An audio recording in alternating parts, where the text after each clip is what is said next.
We're still on my title slide, so you're okay.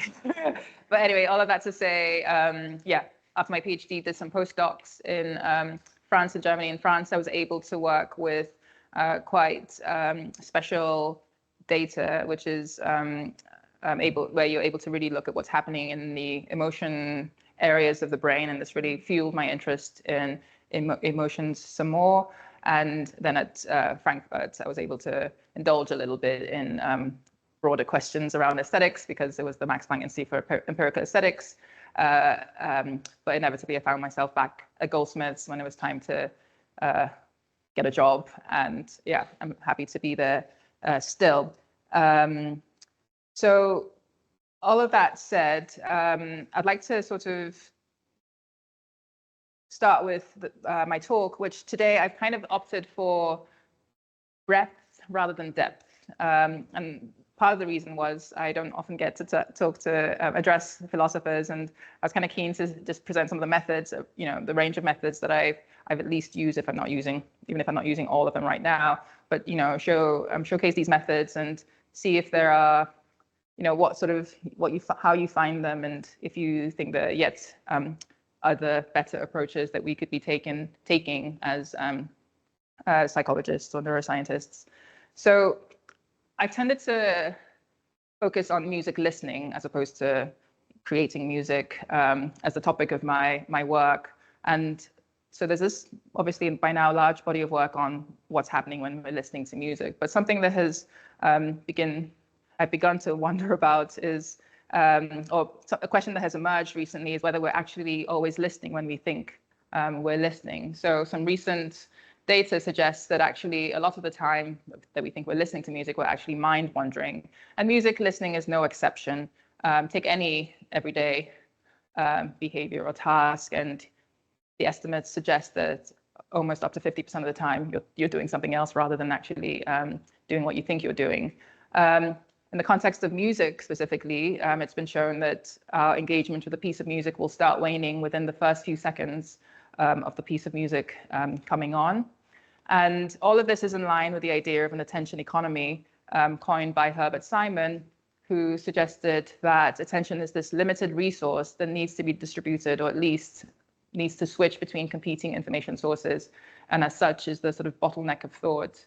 And this idea of the attention economy has really taken hold because, well, it did take hold with the emergence of the internet, when you had a glut of information, more entertainment, news than you knew what to do with.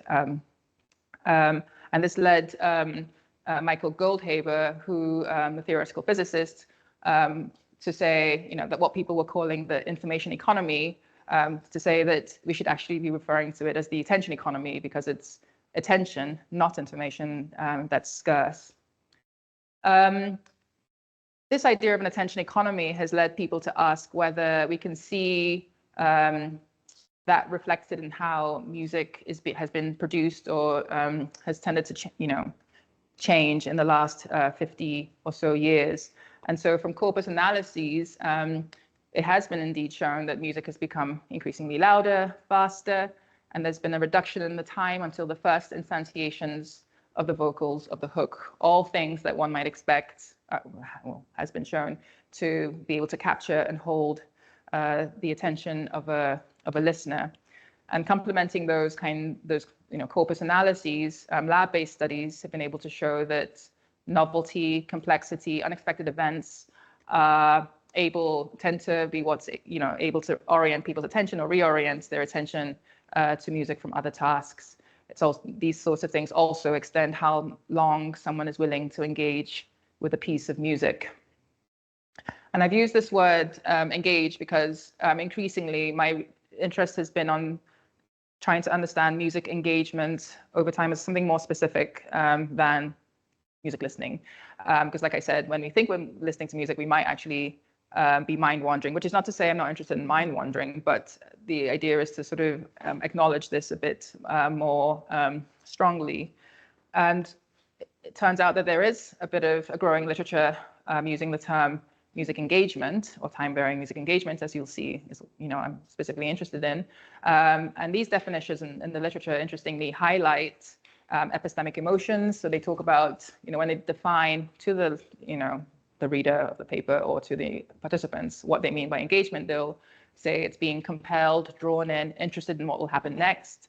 They emphasize this idea of focused attention, being immersed in the music, in the experience, to the exclusion of extra musical stimuli. And they point out that this will tend to be a temporal dynamics to this, to musical engagement, where you might be more or less engaged throughout the listening process. But what I didn't find in this literature when I first started reading it carefully, a year ago or so, was any systematic investigation of how a state like curiosity or interest is being modulated by the music one is hearing or listening to, or the listener themselves. And certainly there was no unified psychological or theoretical accounts of, the factors that influence how our engagement with music changes over time. So one goal that I guess I set myself last year, thanks to Jacopo in the room, was to see if we could build a useful framework of how curiosity and attention and mind-wandering processes might be emerging during music listening. And I suppose another way of presenting that, and I think closer to the title of this talk, is can we show a role for epistemic emotions in shaping the music listening experience? So this talk will be, I guess, in 4 parts, where I was in my abstract, I suggested that I would tell you everything that there is to know about this epistemic emotions and aesthetic engagement. I'm afraid I won't do that, but I will talk around this topic to sort of lead me on to the, I guess, core of the experimental work that I'll be presenting today, which is looking at how surprise, curiosity, and mind-wandering, or how I've examined these phenomena in the context of music. This leads me to this framework or model of time-varying music engagement, which was kind of just something I needed to get off my chest so I could start pursuing a line of experimental work that I wanted to do anyway. And last but not least, I thought, while I had you as a captive audience, I would just tell you a bit about the things I'm doing that are that I'd like to do based on this already existing work, but that I'm doing that are tangentially related. I'll say related, but yeah, in a slightly different direction. So epistemic emotions, what are they? Well, they include surprise, curiosity, confusion. Some people may have heard them referred to as cognitive emotions, intellectual emotions, knowledge emotions. Sometimes people will refer to them alongside epistemic feelings or metacognitive feelings, where, without going into too much detail about those, they tend to use those terms when they don't want to call something a full-blown emotion because of, how we tend to think of emotions. And I can tell you a bit more about that in a sec. But in terms of how you characterize these emotions, authors have said they are experienced in contexts that are related to knowledge or epistemic concerns. They're emotions that provide awareness of the success of information processing, and they tend to result from appraisals of beliefs about our own thoughts and knowledge. So appraisals is an important word here for the next few slides at least, because you may be familiar with different models of or ways of conceptualizing emotions in psychology. There's the sort of idea that emotions are discrete and different. They're sort of in this sort of basic emotion model. You'll have happiness and sadness and anger and disgust. You can have, categorical models that have up to 15 or 20 emotions. So it's less about there being few and but generally the idea is that they're discrete and different. But you also have these dimensional models that suggest that you can sort of place any given emotion alongside within a 2 or 3 or 4 dimensional space.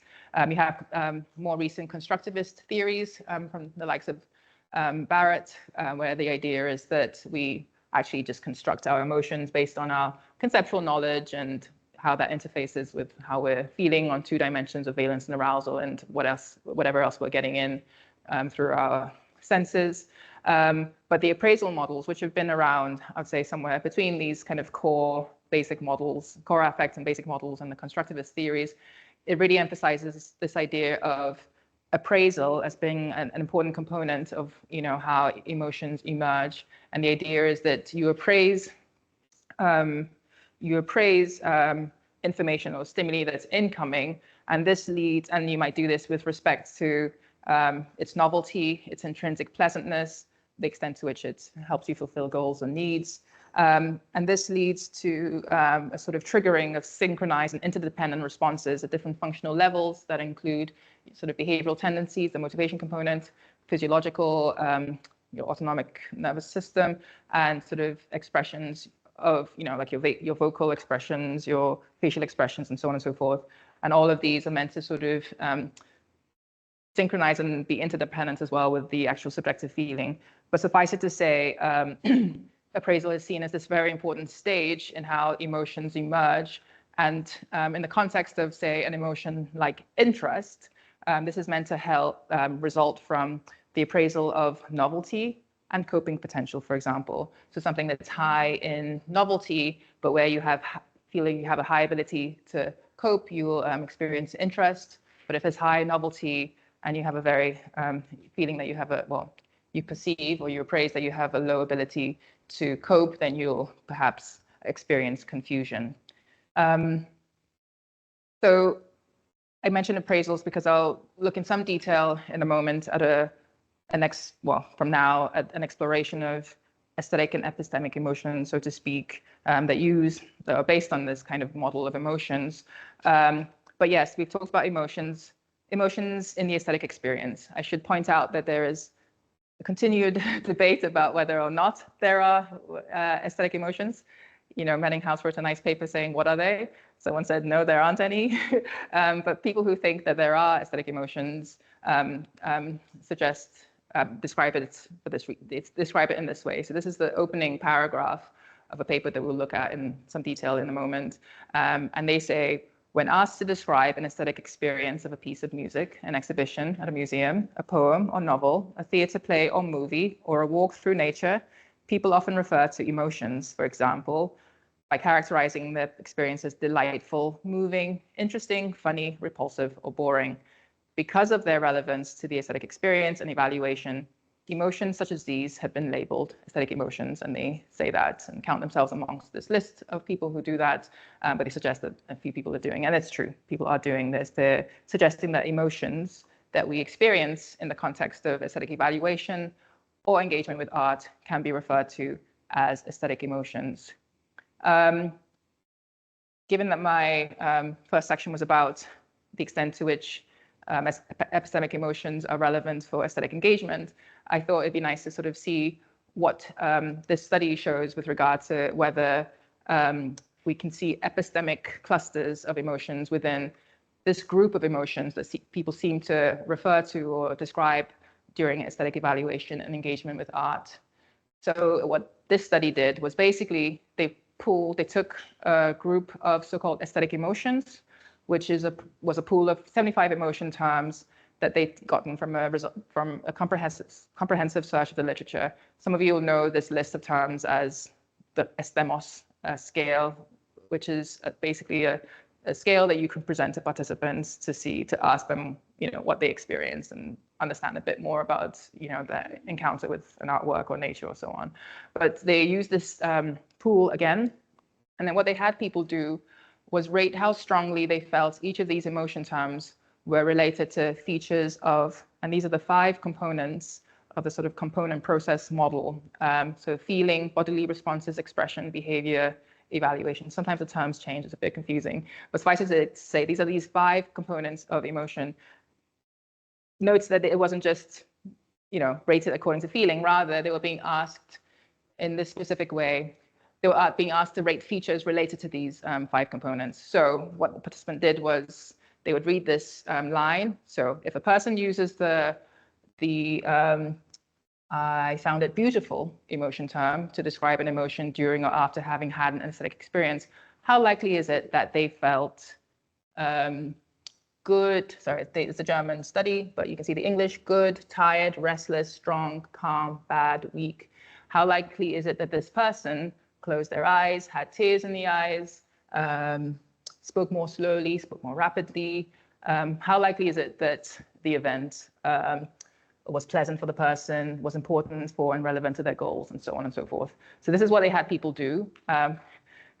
This was, they cared about 75 emotions. They had about 66 features that they wanted people to rate. You'd be glad to know that they didn't make everyone rate every single combination of that. People only had to rate 7 or 8 emotions. But again, what they were doing was for each emotion, they were rating the extent to which they felt people were showing, experiencing certain feelings, were carrying out certain vocal or postural or facial expressions, and so on and so forth.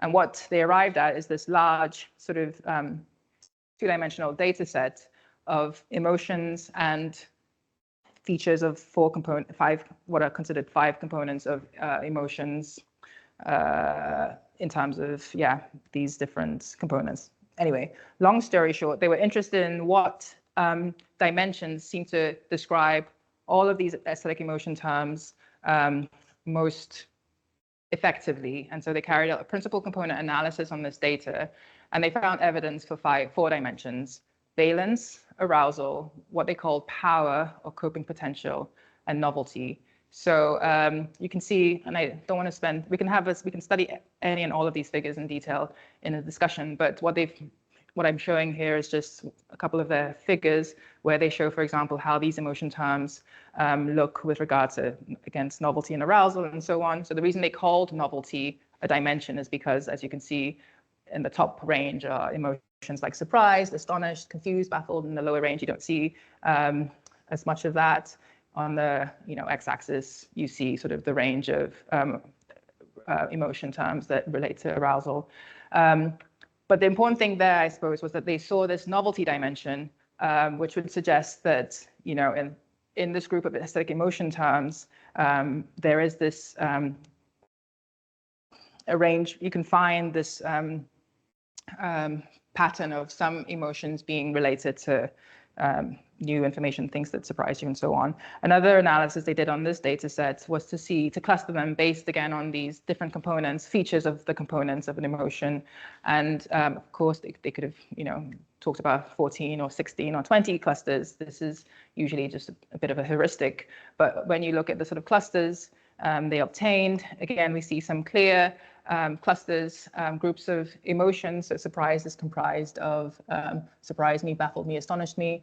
You see other emotions that are contributing to what they called invigorated and interested. And that's, if you look, it's 3. So it's made me curious, sparked my interest, gripped me, and so on. And these are, of course, different to sort of more prototypical emotion states that we are maybe sometimes thinking about, or traditionally people cared about. What you see in these plots are basically the highest loading features. So what people tended to rate most highly in response to these groups of emotions. So in surprise is, the jaw dropping or raised eyebrow. Events would have occurred unexpectedly or suddenly, and so on and so forth. You're seeing basically what feelings, action tendencies, physiological responses people were likely to associate with these emotions. And suffice it to say, with this study, what they were basically trying to do was understand the extent to which terms that have been used in the context of aesthetic experiences may have, how they might best be summarized. And the reason I showed it today was that you can see this clear dimension of novelty, and then you can see this clear tendency for at least some of the emotions to be associated with, to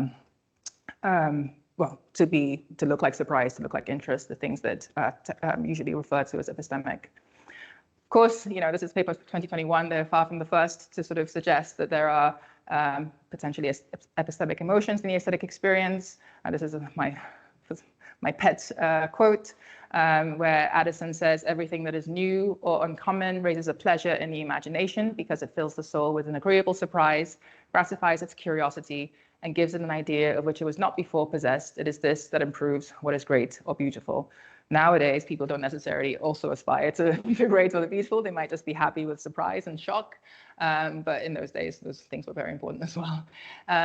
But people like himself were talking about surprise and curiosity. Others, well, I say more recent, Hanslick's is pretty old as well, but other more recent texts talking about explicitly theorizing about the role of surprise, anticipation, curiosity.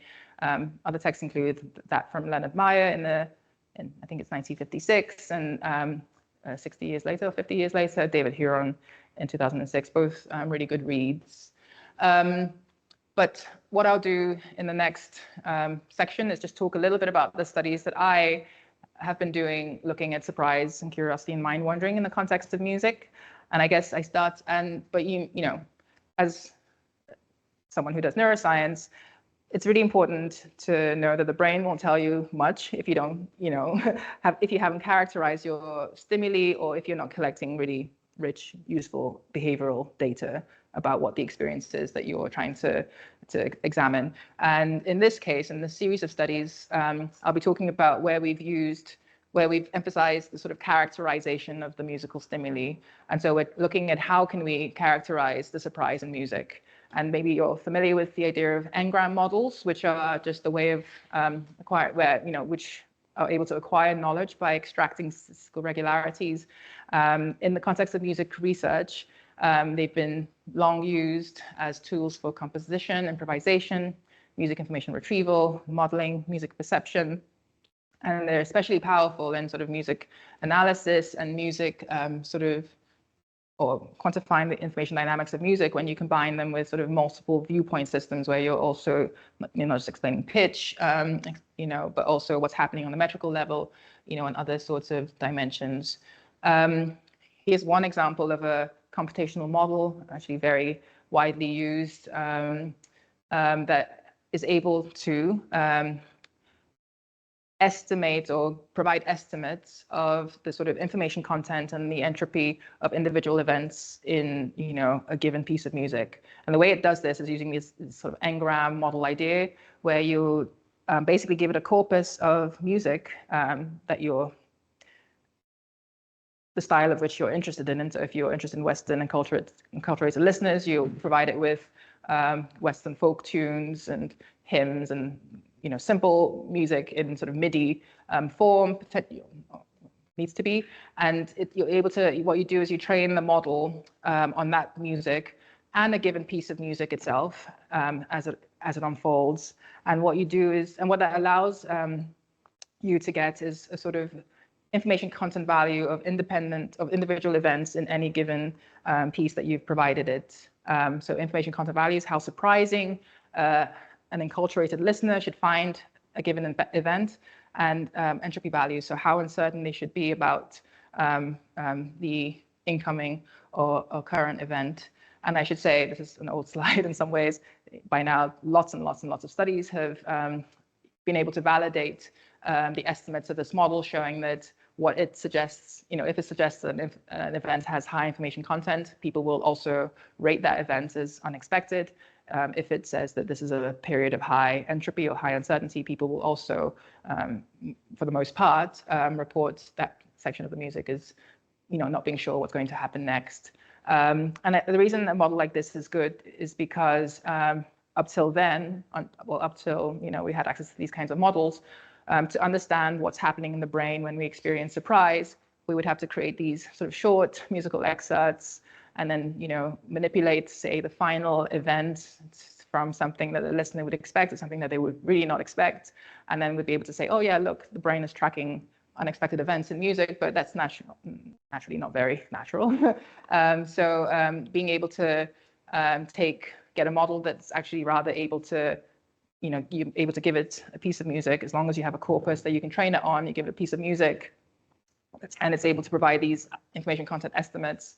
That's quite handy. And so, for example, I think one of the studies from my PhD, we looked at how, again, the brain is responding to notes of varying levels of information content. And you can see, I won't talk too much about, you can see basically the amplitude of the response to a high information content event is larger than that to a low information content event. And just to tell you that this evoked response potential measured from around the front and the right of the head is exactly where you'd expect to see a signal that's tracking surprise. If it was on the left side of the head, you'd be more likely to see it responding to linguistic, syntactical irregularities or surprise. But suffice it to say, with a model like that, you can really quantify information in the melodies and not have to rely so much on behavior because you can validate that elsewhere. But certainly after sort of doing that work, why is there such a big gap between the studies? I'm not sure. Yeah, either way, I decided I'd like to use that kind of approach with individuals who just happen to have electrodes deep in deep structures of the brain. And I can quickly explain who these are. These are individuals who have intractable epilepsy, so it can't be treated with drugs or pharmaceuticals. So drugs, so basically they have to undergo a procedure where surgical procedure where the parts of the brain that are causing these seizures are sort of removed. Before they get to that stage, they have to sit around in the hospital for about 2 weeks whilst having their brain monitored so that the exact place that needs to be incised can be found. And if they're that way inclined, care about music psychology research or are bored enough, they might say yes to take part in our studies. And all that involves is me coming in with a laptop, plugging in some headphones, and they just listen to music because their brain's being recorded anyway. But the important thing is we get them to listen to this music that we prepared in an experiment. We're sending triggers at important moments, like in this case, every time a musical event note occurs. These are simple melodies. And later we can get that data sent to us and just basically find how the brain was responding to each of these events. And the reason why we would do this, bother these people, is because they, like I said, have electrodes in the brain going into areas like the amygdala or the anterior cingulate gyrus, areas involved in emotion processing that we can't normally sort of measure particularly well with something like scalp EEG, perhaps with fMRI. In fact, you can do that very well with fMRI, but not with EEG, which means that you wouldn't have that sort of time resolution that you want with EEG. But suffice it to say is in this study, people are listening to melodies that we're presenting. I can play all these stimuli back later. I just want to run out of time. And we're able to sort all of the notes by information content and then look at how the brain is responding to these notes. And what we're able to show is, for example, that in the superior temporal gyrus, which is where the auditory cortices are, you're seeing a nice tracking of information content. Red is sort of the largest information content event. So nice strong response to these surprising events is what you'd expect in that area. But you're also seeing a sort of, why is that? Oh, sorry about that. You should see a gray shade. I'm not sure why it's not showing on this particular machine. But what you should also be able to see is that, for example, the ACG, you do also here have this gradation from green to blue, blue to green to red. And also in the insula, you have a gradation from green to blue to red, suggesting that these areas were also significantly tracking information content in music. I have to see what I changed computers. But the important thing is that we were showing that deep areas of the brain are actually in these boring stimuli, nevertheless, also tracking sort of how surprising or unexpected individual notes were as they unfolded. And this began to lead me to wonder whether if we're seeing this strong, reliable response of the brain to the structure, to the surprisingness of musical events, could we also see that if music information dynamics is also able to trigger self-reports of curiosity about how the music will unfold? And can we also see conversely that, when there's not much of interest or information in the music, that people might engage in mind wandering? And you might ask, well, why curiosity? Well, apart from the fact that there's a large body of work showing that novelty, surprise leads to curiosity, it's also been described as the way in which the brain is able to allocate attention in a way that itself does not consume attention. So it's a very effective way of us deciding where to attend. And ideally, you would do that in a way that's, where you're not having to decide, spend too much computational power to do so. And if you think about my larger question I became more and more interested in, which is, the larger scale temporal dynamics of music listening, then, understanding this potential mechanism by which we decide whether or not to engage is naturally something important to do. Why would I be interested in mind wandering? Well, apart from the fact that it's prevalent in most behaviors, you could also see it as an almost implicit measure of whether someone is engaging or not. Or by definition, it's disengagement. But some of the tools that we have to measure mind wandering allow us to sort of almost see when people are disengaging without prompting them to feel like they should be engaging. More about that in a sec. But how do we look at whether music's information dynamics are influencing curiosity? This is a behavioral study, quite simplistic, quite simple. Again, we can use idiom to characterize the information content and entropy of musical events in these simple melodies. But the point is, people are listening to these melodies and they're probed at certain points in the melodies and asked to rate how curious they are as to how that given melody would continue. So what would happen is you can see a sort of a black screen and the beginnings of a clock. That clock would count down in quarter steps, and they knew that it would do that, and they knew that when it struck 12, they were to say, how interested or curious they were as to how the music would unfold. And importantly, like I said, we characterize the events in terms of information, content, and entropy that they were responding to. And what we saw was the expected sort of positive association between note information content and curiosity, whereby the more surprising, unexpected, high information content, the more likely they were to say that they were curious as to how the music would unfold. But this association, we saw an interaction basically between information content and entropy, where this relationship was most clear in low entropy contexts. So situations where the music was arguably quite predictable. That was when something surprising would lead them to feel more curious. If you look at high entropy contexts, you had a mixed thing where sometimes actually even in high entropy context, sometimes something that was low in information content would lead to higher curiosity. And this kind of sits nicely with this idea that curiosity is there for us to learn. So if you're thinking, oh, I know what's going on, it's very predictable, and then you suddenly get something that you don't expect, you should be like, oh, what's that? I need to attend, I need to focus, I need to learn. If you're getting something that you think you can't make sense of, and suddenly you have the impression that, oh, that made sense, that was not that surprising, perhaps then you'll also become more curious, be interested, engaged, and technically, be driven to attend. So these were some, I thought quite interesting, compelling results. But as you'll see, I sometimes sort of belittle my stimuli. I'm like, oh, very simple, very simplistic. And it's true. Sometimes in order to be able to get clean results, you need not much to be going on. So those melodies were just basically that, melodies, pitch changing over time. But I thought it'd be nice to see that curiosity could also be predicted in sort of more full-blown real music contexts. And so here we had people listen to pieces from Boccherini through to Chemical Brothers. And this time we were interested in whether people's perception of change may be able to predict, their feelings of curiosity, whereby this because curiosity can be expected to be triggered by, like I said, novelty, surprise, experiencing something changing, perhaps wanting to understand what that change is about.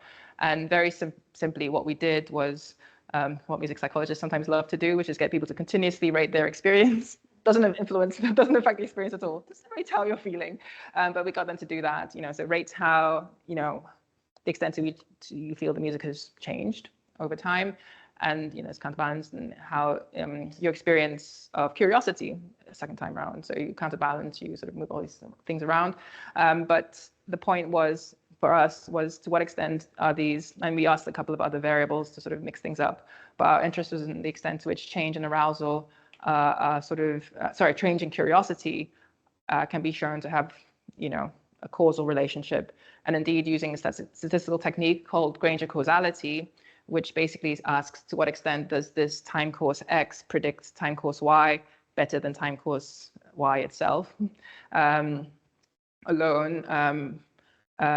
that method, we were able to show that change was able to explain time courses of curiosity across all exerts. So the experience of change seemed to precede and explain people's time courses of curiosity. The only time that curiosity caused change, which would be a weird thing, because how can you change the music? The music is music, and was in the one track, which is the Chemical Brothers track, where as a piece of electronic dance music, there was a very clear drop at some point, and we think that what was happening was as they anticipated this drop, they reported being more and more curious. And that was why, so there was a very clear change that they were anticipating, and it led them to say, oh, I'm curious about that happening. So curiosity there preceded and explained change. I'm doing the awful thing, which is where you just say, oh, and there's some other studies, but there are some other studies where we're trying to, again, understand. I talked about the individual differences and how they influence, the experience of curiosity, the experience of, and how that even moderates the experience of enjoyment from listening. But suffice it to say, we were doing these series of studies to better understand what it is to be curious while listening to music, how that's influenced by structure, and how individual differences might be influencing that. I said I wanted to talk about mind wandering, and I said it was because, by definition, it means you're disengaging from a task at hand.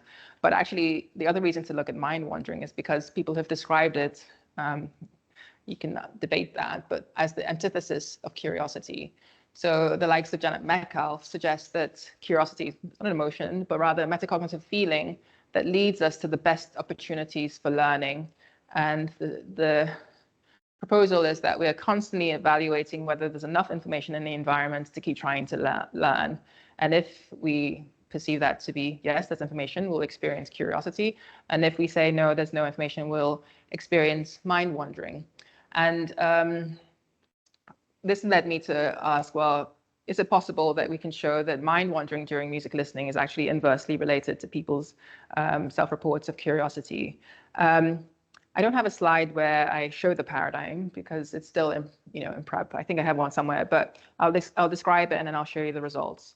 What we had people do was something similar to what you've heard, but we used what's called the probe court paradigm. It's commonly used in mind wandering research. So people care about mind wandering. They want to know how often it happens. They want to know, how different things affect it. So for example, in mind wandering research, they've, had you listen to audiobooks, and then every roughly 30 or 40 seconds, they'll send a probe and say, were you mind wandering or not? Yes or no? And then you'll keep reading, and then it'll be like, were you mind wandering or not? Yes or no? And they may ask something like, oh, was it spontaneous or was it more deliberate? People want to know about mind wandering. So we thought we would use that paradigm and basically probe people whilst they were listening to music as to whether they were mind wandering or not.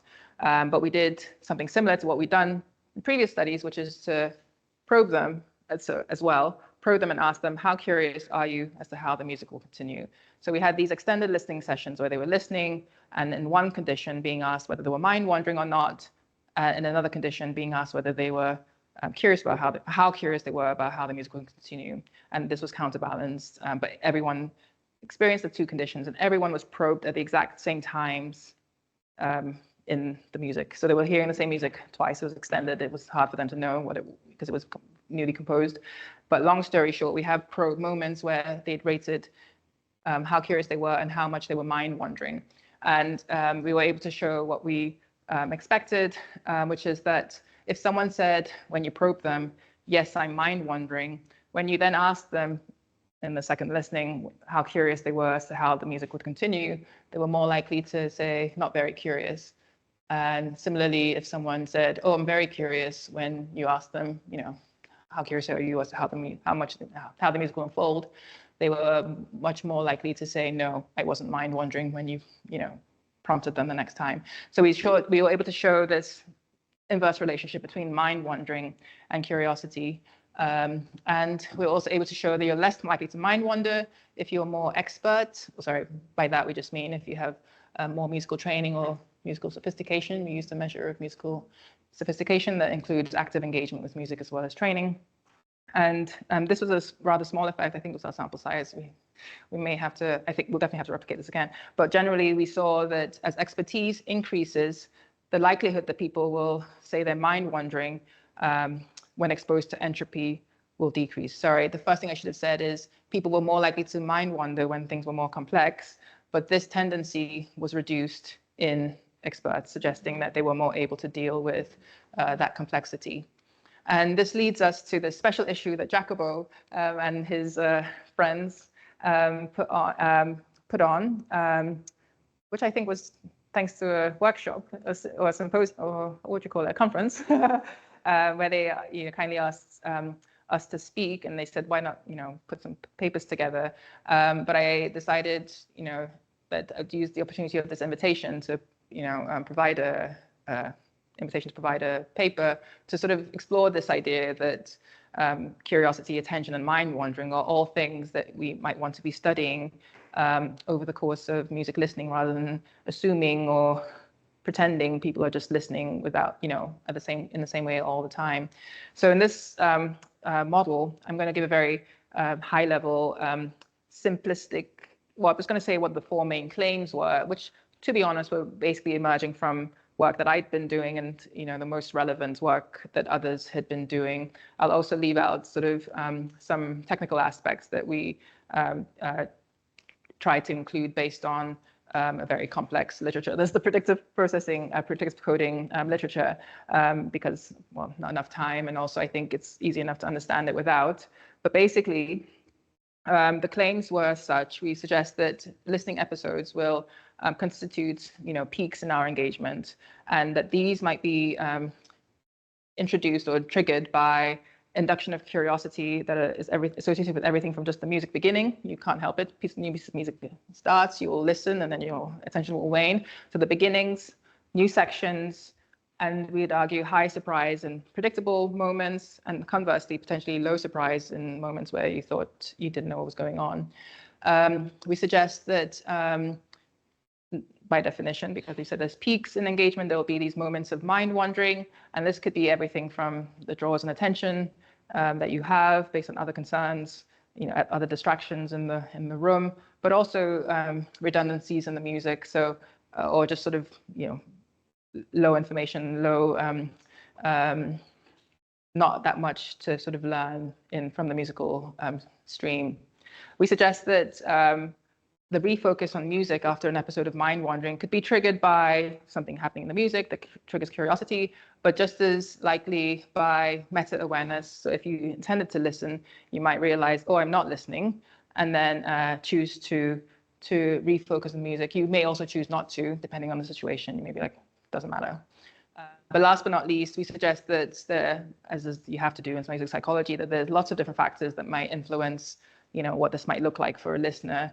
Everything from the complexity of the music, which will, determine the overall levels of engagement, the nature of the triggers, whether it'll be something that's more surprising or less surprising that will trigger curiosity, the expertise, and therefore the ability to deal with complex structure and so on, and the listening situation. Like I said, if you are in a concert and intended to listen, and then you realize you're not listening, you will continue to engage once you notice that. If it was background and you didn't matter, then you continue to disengage. But to come to the last section, which is where I sort of say what I'd like to do, or why that model. Basically, what I was hoping this would force me to do is begin to really look at musical experience in real life contexts. It was very easy to just be, carrying out these little experiments in the lab and having people come in and then playing them stimuli that controlled to death. And then say, oh, how curious are you? Ideally, we're looking at sort of, longer real experiences where people, there's, very not as controlled, but we can still say, bother, for example, concert goers and say, with a little app on their phone and say, where was your mind? Probe them and say, where was your mind? Was it in the music? Was it elsewhere? And so on, and see the extent to which the music is actually shaping their experience of those pieces in that concert. Alternatively, we could leave the poor concert goers alone and recreate some of these real world experiences in the lab. So I'm inspired by some work that's come from speech language neuroscientists who have started to use VR to create these scenarios where, they're looking for, in this particular example, at attention shifts between speakers. I think they're exploring the so-called cocktail party effects, the idea that, you will get distracted by your name being said and so on. And the idea is that VR allows you to recreate this, real world experience where they can use things like, and this is interesting, eye gaze to decide where you are actually putting your auditory attention. I think it's, we're quite good at masking the fact that we're listening to something else somewhere else, but, if the social pressures are not huge, I think it's likely that, eye gaze is able to sort of provide an indicator of where people are listening instead.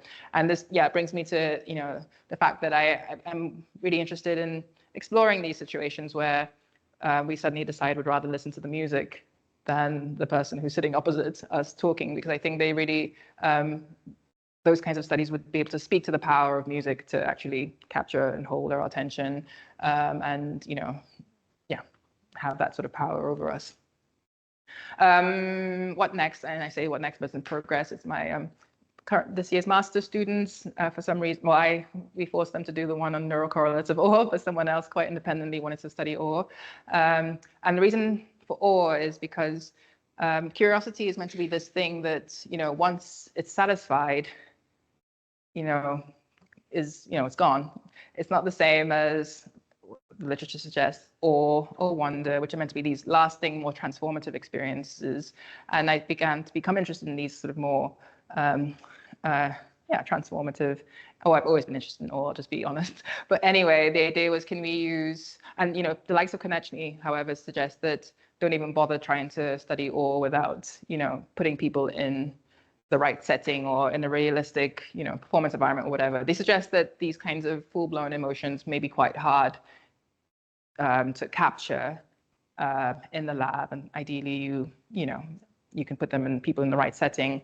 We could try to do that in the real world, or as we're doing here, we're going to try to use VR. We are using VR to create, put people in